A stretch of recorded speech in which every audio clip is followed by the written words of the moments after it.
Très heureuse de vous retrouver pour cette nouvelle édition du journal. Mesdames et messieurs, bonsoir et bienvenue sur Ask Web TV. Voici les titres. Nous allons ouvrir cette édition par le départ des examens du baccalauréat malien, session de juin 2024 sur toute l'étendue du territoire. Journée internationale de la lutte contre l'abus et le trafic des drogues.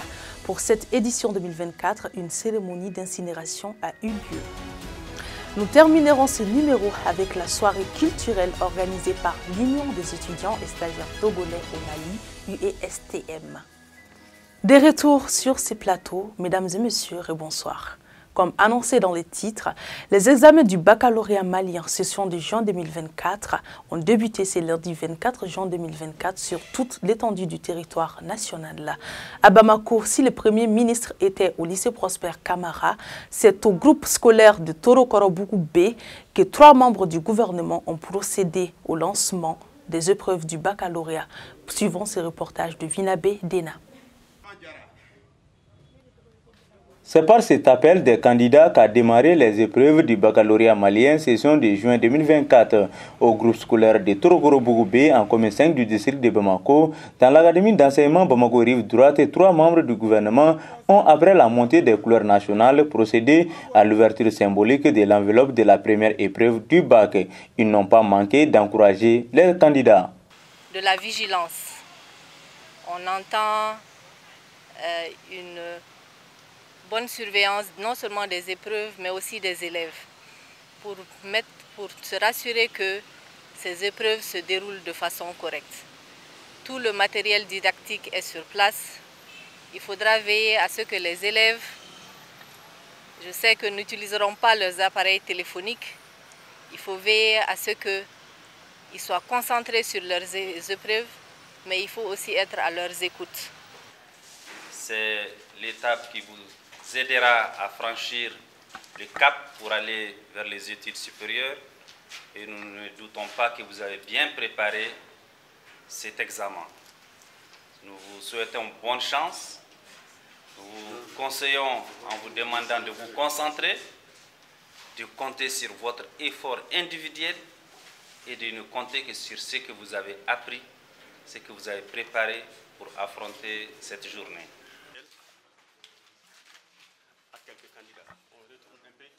Dans ce centre composé des candidats de la série terminale sciences économiques TESCO, répartis entre 17 salles, ils ont eu comme premier sujet l'économie. Les membres du gouvernement ainsi que les responsables chargés des examens ont tous exprimé leur satisfaction quant à l'organisation.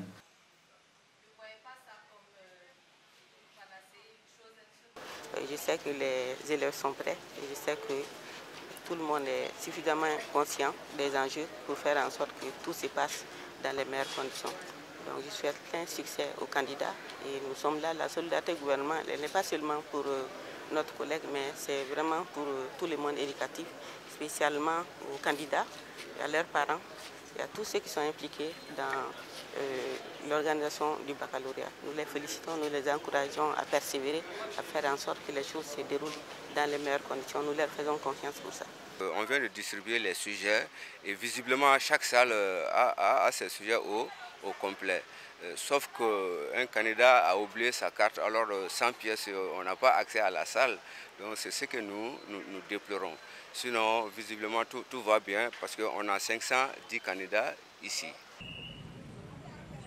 Le ministère de l'Éducation nationale n'a pas manqué de prodiguer des conseils afin de décourager la fraude. Ils sont au total de 130 979 candidats pour le baccalauréat général, 3 258 pour le baccalauréat technique et 220 pour le baccalauréat professionnel. Fin de la deuxième édition de la semaine du numérique. Les rideaux sont tombés le jeudi 27 juin sur la deuxième édition de la semaine du numérique du Mali. Une édition placée sous les thèmes « L'éthique comme facteur de résilience face à la crise multiforme dans les Sahel, opportunités et défis ». Cette édition visait à promouvoir l'innovation, renforcer la sécurité, moderniser l'administration et favoriser le développement. Suivant ce reportage de Boureima Soulo. Les rideaux sont tombés ce jeudi 27 juin sur la deuxième édition de la semaine du numérique du Mali. Durant 3 jours, les entreprises et acteurs du numérique venus des 4 coins du Mali et de plusieurs autres pays ont exposé leur savoir-faire.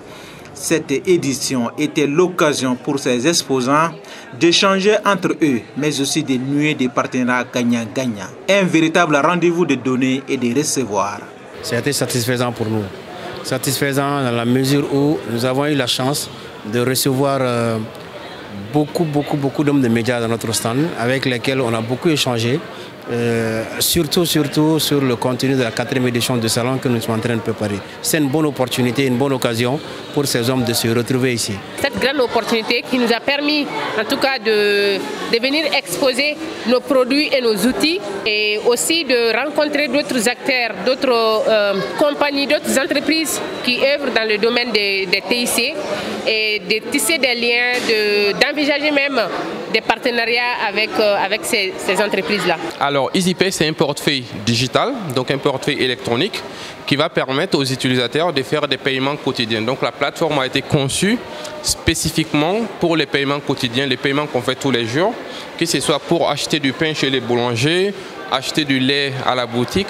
Donc ces petits paiements que nous faisons tous les jours avec de l'argent en espèces, aujourd'hui EasyPay permet de les faire de manière gratuite et pour les clients et pour les commerçants. La semaine du numérique du Mali, c'est aussi la tribune des startups. Des startups qui ont proposé des solutions innovantes à travers une compétition très disputée. Les participants à cette édition ont saisi l'occasion à travers des panels pour formuler des recommandations qui feront l'objet d'un suivi diligent, promet le ministre de la Communication, de l'économie numérique et de la modernisation de l'administration. Pendant 3 jours, les experts de nos 3 pays et les participants se sont penchés sur les enjeux, les contraintes et perspectives du numérique. Ces réflexions ont permis d'aboutir à des recommandations et des conclusions qui seront des instruments d'aide à la décision pour les autorités de nos pays respectifs. Je prends l'engagement que les recommandations et conclusions qui ont été présentées feront l'objet d'un plan d'action qui sera intégré à nos différents plans d'action, des documents de politique nationale et des stratégies. Les pays membres de l'AES étaient également présents à ces rendez-vous du numérique dans la capitale malienne. L'actualité oblige. C'est pourquoi le Niger était présent en tant qu'invité d'honneur, sans oublier le Burkina Faso, qui a également envoyé une délégation. Les délégations de ces 2 pays ne sont pas venues les mains vides, car elles ont offert des cadeaux au peuple et aux autorités maliennes. Pour cette édition 2024 de la Journée internationale de la lutte contre l'abus et le trafic des drogues, les responsables de l'Office central des stupéfiants et leurs partenaires ont procédé à une cérémonie d'incinération dans la commune d'Edio. Le thème national de la présente édition est prévenir et réduire les risques liés à la consommation de la substance illicite afin de ne pas laisser s'installer l'addiction. Compte rendu Vinabé Dena. Le 26 juin de chaque année est célébrée la Journée internationale de la lutte contre l'abus et le trafic illicite des drogues. Le thème de cette année est « Les preuves sont claires, investir dans la prévention ». Cette journée a été marquée par une cérémonie d'incinération des produits stupéfiants. Pour parvenir à une société affranchie de l'abus des drogues, le gouvernement malien, à travers l'Office central des stupéfiants OCS et ses antennes, mène une lutte implacable contre les trafics de drogue, une lutte qui a permis de mettre la main sur des quantités importantes de différentes drogues. L'OCS et ses partenaires de la société civile ainsi que de l'Office des Nations Unies contre la drogue ont procédé à la destruction des stupéfiants dans la commune rurale de Diogar, dans le cercle de Kati. Nous sommes satisfaits des résultats faits par l'Office central des stupéfiants dans la lutte contre la drogue au Mali. car nous voyons de plus en plus il y a des saisies et les saisies ne cessent d'être faites, d'être réalisées. Donc nous sommes vraiment satisfaits de ces résultats, mais aussi nous attendons quand même qu'il y ait un investissement beaucoup plus dans les actions de sensibilisation auprès de la population civile afin qu'elle puisse limiter la consommation de drogue et de produits stupéfiants. Le thème national retenu pour cette journée est prévenir et réduire les risques liés à la consommation de la substance illicite afin de ne pas laisser s'installer l'addiction. C'est pourquoi l'Office central des stupéfiants OCS et les organisations de la société civile procèdent régulièrement à une large sensibilisation des jeunes. Les associations mènent beaucoup d'activités, il y a des footballs, il y a des activités récréatives, tout en attirant l'attention des jeunes et les parents sur les conséquences négatives de la consommation des drogues et surtout les cannabis et les opioïdes.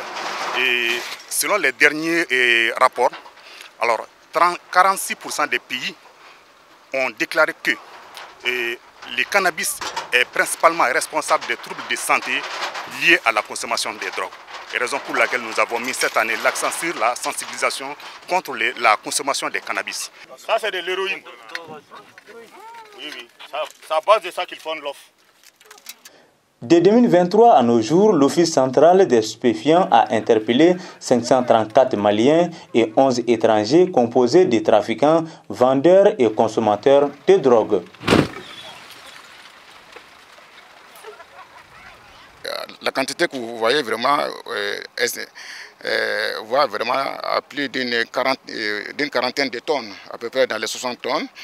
Donc, lorsqu'on estime vraiment la quantité que nous venons de détruire, vraiment cela s'élève vraiment à des dizaines de milliards de francs CFA. Et raison pour laquelle, vous savez, les narcotrafiquants ne sont pas vraiment, en tout cas c'est des gens vraiment sans pitié, parce que quand tu vois qu'on est là à détruire des milliards de francs CFA, donc en ce moment ça fait mal vraiment à ces gens.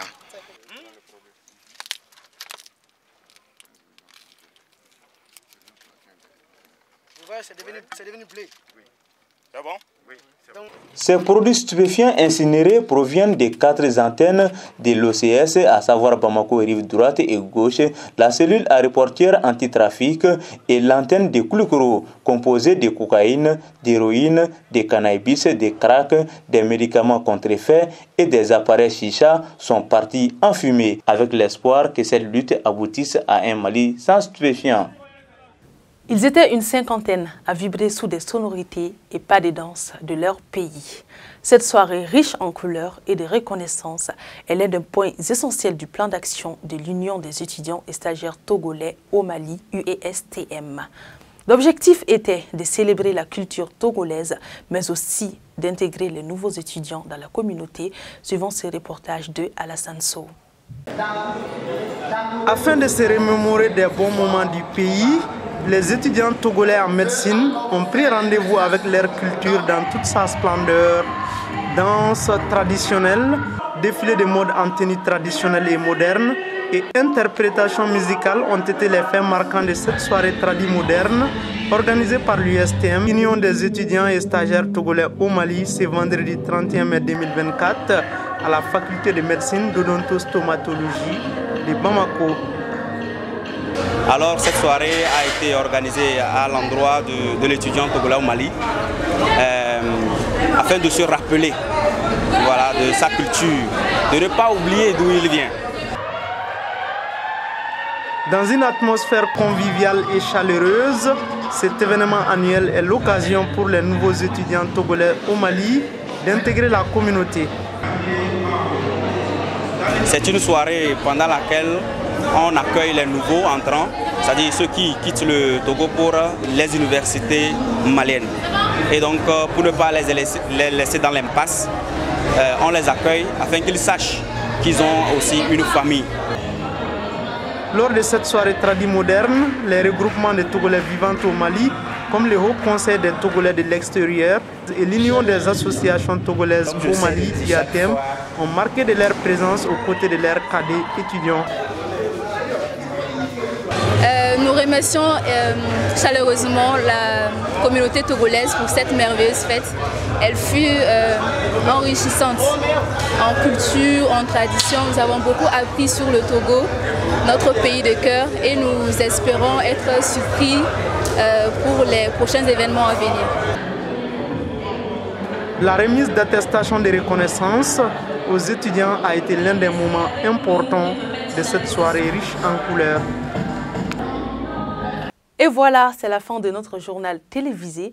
Restez connectés sur Ask Web TV pour ne rien manquer des prochaines éditions. Merci de nous avoir suivis et à bientôt.